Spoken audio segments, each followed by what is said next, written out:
Welcome to this week's edition of the A2 Schools podcast. I'm your host, Andrew Cluley, Director of Communications here at the Ann Arbor Public Schools. I'm joined, as always, with our superintendent, Dr. Swift. Thanks for being here. It's great to be here, Andrew. Thank you. And we've got a pair of teachers with us here today as well. Wylen Kirkland, he's a health, wellness, and physical fitness teacher at Pioneer. Thanks for being here, Wylen. I'm glad to be here. And we're also joined by Emma Packard. She's a second grade teacher at Eberwhite. Thanks for being here, Emma. Yeah, thank you for having me. We've got Emma and Wylen here in particular because Dr. Swift and I met them back in August on the new teacher orientation day, or teachers that are new to the district. And they both are among the cohort of proud Ann Arbor Public Schools alum that are also teaching. So we thought it'd be a good time to bring them in and have a little chat with them. You know, Andrew, it's so exciting. We hear so much in the media about our pipeline of teachers and young people preparing for the teaching profession.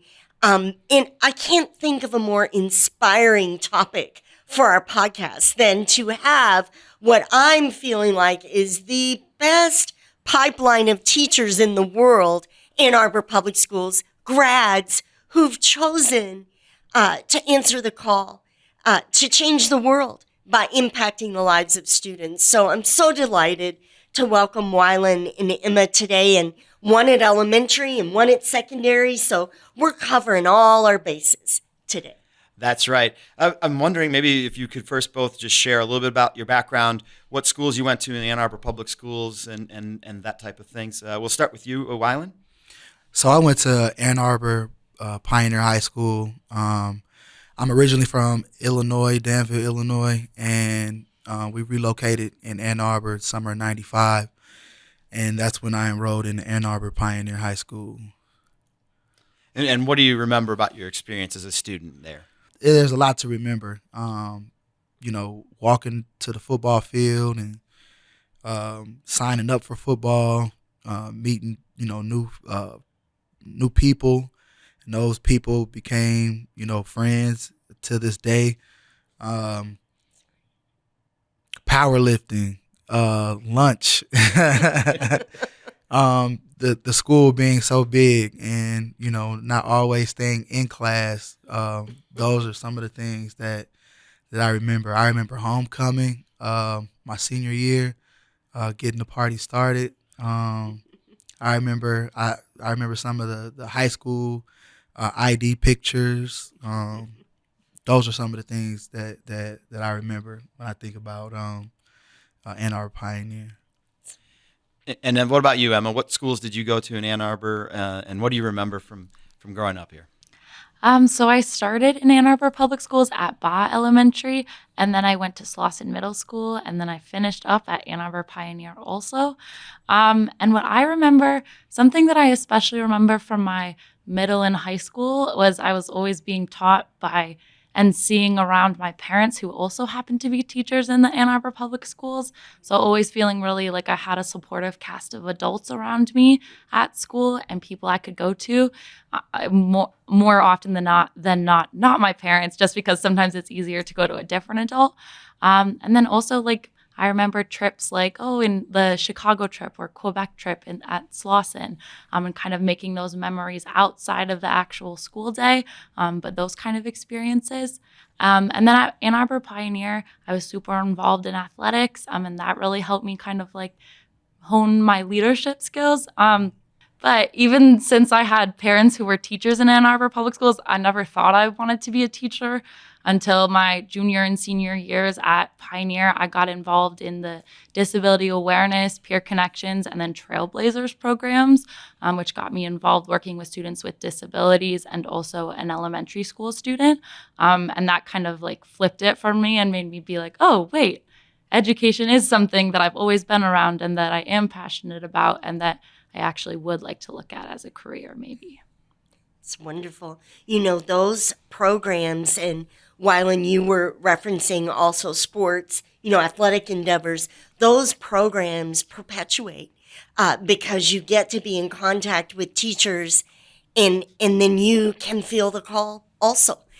So I'm so glad that that you're with us. And I'm glad that you didn't spend half your life trying not to be a teacher because so many times we get mid-career folks who say, you know, I should have answered the call earlier. So thank you both. And I know, Wylen, you're 13 years now, right, in the classroom? Yep. And then Emma starting this fall. So you're both in great positions there.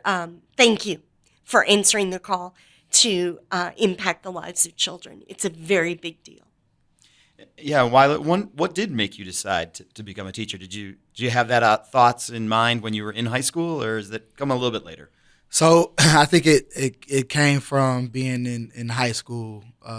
So once I graduated, I started off at Wayne State, and I thought I was getting into computers. And one of the reasons why I thought I was getting into computers is because of the computer classes that were offered at Pioneer, from keyboarding to, I want to say, coding, accounting. I remember Miss Kimball. She was one of the teachers in that department. So I thought I wanted to get into computers. So I took a couple classes at Wayne State that focused on that, and I found out it wasn't my thing. I did pretty good. I got A's in those classes, but I had to think back, like, what did I really enjoy when I was in high school? And one of the things I enjoyed was Coach Fear. He was my personal fitness instructor. He helped me out with my growth and development. And once I thought about it, I'm like, you know what? I had fun. That's where I had the most fun, like hands-on individual sports with Mr. Rodriguez, team sports with Coach Fear, personal fitness with Coach Fear.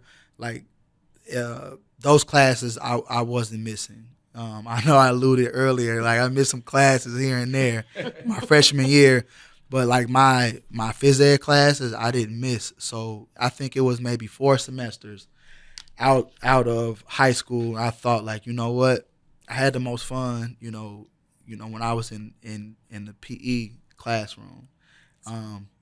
It was a little different because I thought, you know, once I get into the field, like I'm gonna have fun, like I did back then. You know what I mean? Just switching different hats. I'm not a student anymore. I have to come up with ideas to, you know, create the fun. But like I wouldn't change that profession for anything. Emma, what about you in terms of, you know, obviously there's been a lot of attacks on the education field in recent years. As you were going through college, while those were going on, were you having any second thoughts about staying in education? So I feel like coming from a household and like a greater family of people who work in the education field, I feel like I kind of grew up hearing a lot of those things, which is initially why I was like, yeah, I'll never be a teacher. That's not for me. But then in high school, it's funny, you mentioned Mr. Rodriguez. He was the teacher at Pioneer who got me involved first with the disability awareness class, so doing gym with some students at Pioneer who have disabilities. And that kind of like changed my whole perspective. And kind of from that point on, even though obviously more and more like it's coming out like, oh, more demands on teachers, like lots of negativity in the media. But like since then, I haven't really looked back. Or I've considered, like, I didn't initially go into undergrad as an education major.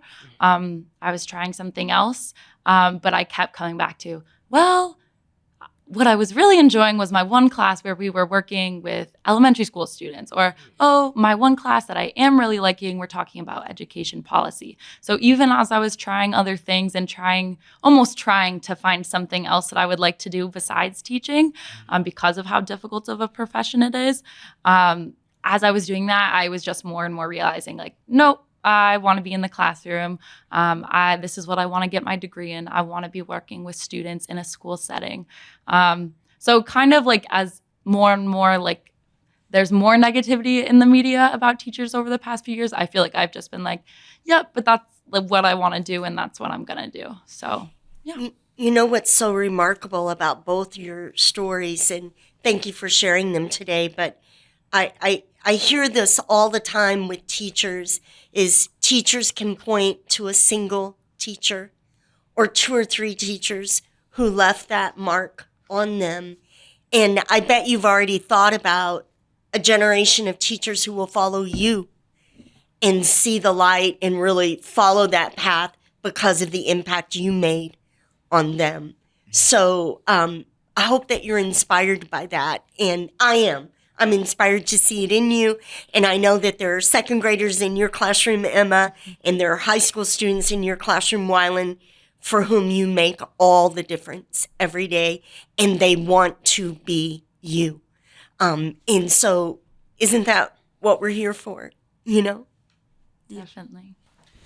So what then made the decision to come back to Ann Arbor Public Schools in particular, though? Because obviously you can be a teacher almost anywhere. Yeah. You guys both made a conscious choice to come back to AAPS. What led to that choice? So I decided to come back to AAPS because although I left for college, I went to college out on the East Coast and I really enjoyed it. I felt like it was really nice for me to kind of finally have my own space.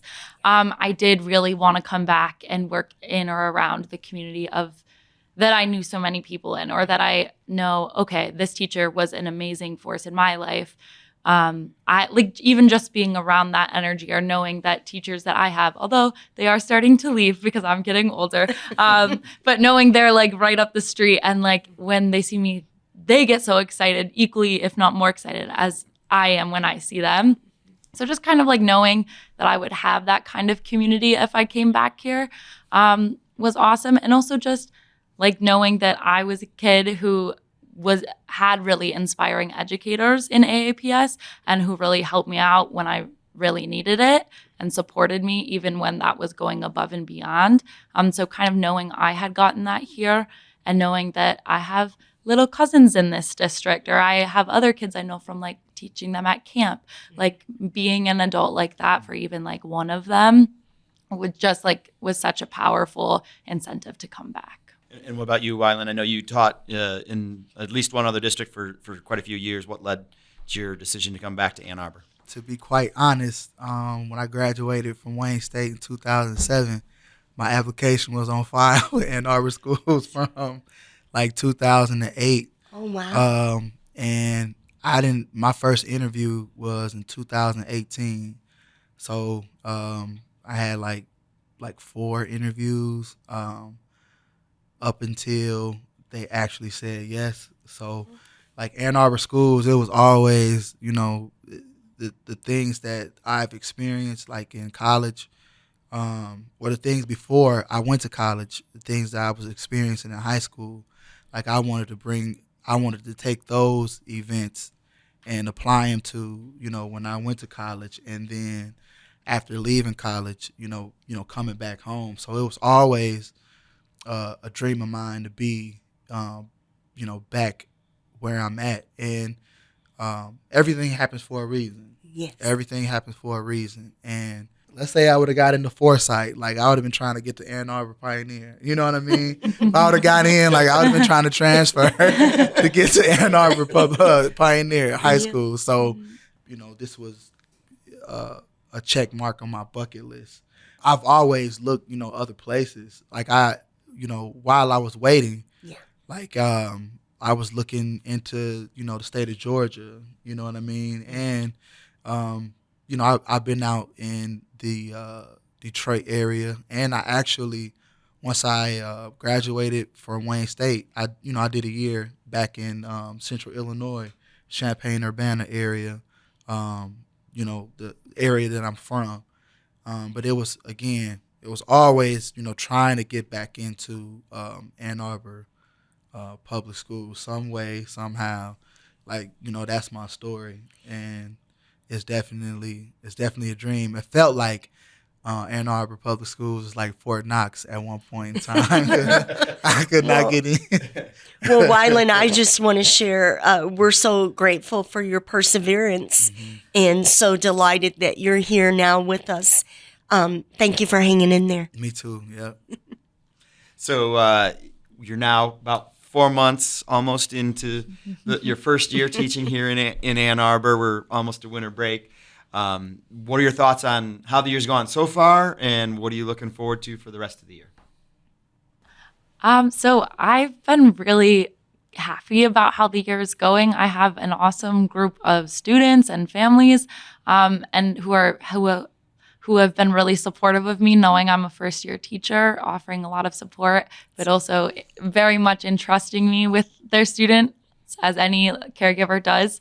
Every day their child goes to school. And also, I've been extremely lucky to have like such an amazing group of coworkers at Eberwhite, whether it's administration, who are like so supportive and validating of everything that like a first year teacher is feeling.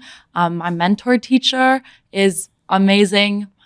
Like, I didn't think I would be so comfortable collaborating with someone, but he makes it really, really easy. And then I'm also really lucky to have 2 other first-year teachers at Eberwhite. So it's just really nice to know that I have people like mentors who can like help me see where I'm going to be, but also people who are in the exact same spot as me. And we have weekly dinners to catch up and be like, how's it going? And also just kind of remind ourselves, we're doing a good job. Like, things are always going to be crazy. There's always going to be 10 more things to do, but like, appreciate where we're at. So it's been awesome. I look forward to going to work every day, which I know a lot of people don't. So I'm very lucky that is the case for me. And yeah, I'm excited for the rest of the year with my students and my coworkers. Well, so far it's been challenging, but it's been a good challenge. Like I said earlier, it's a productive struggle. It's busy. Where I came from, like, it was just myself. Like, I came up with everything, like as far as like designing the curriculum, and then going to Ann Arbor Pioneer, like it's already set up. Like the whole district, the PE department, they're on point. So coming into that situation, like everything, like the blueprint is already laid, the foundation is already laid. So that helps out a lot. Like it's been said, my coworkers, the ones that I see on a daily, have, they've done the utmost to, make the transition successful, and just trying to make the work as easy as possible. You know what I mean? Yeah.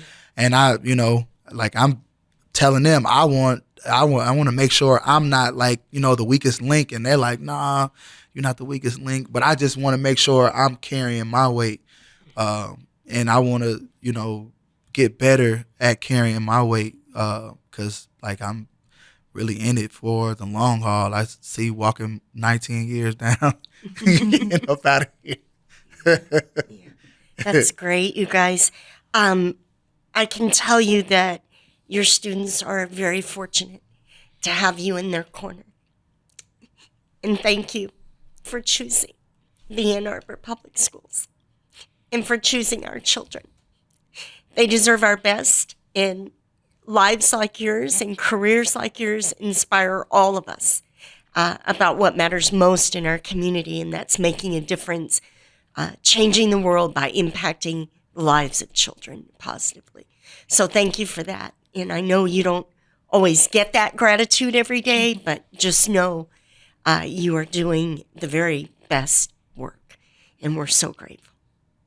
I can't wait to be by to see you in your classrooms. Yes, anytime. Okay, that's great.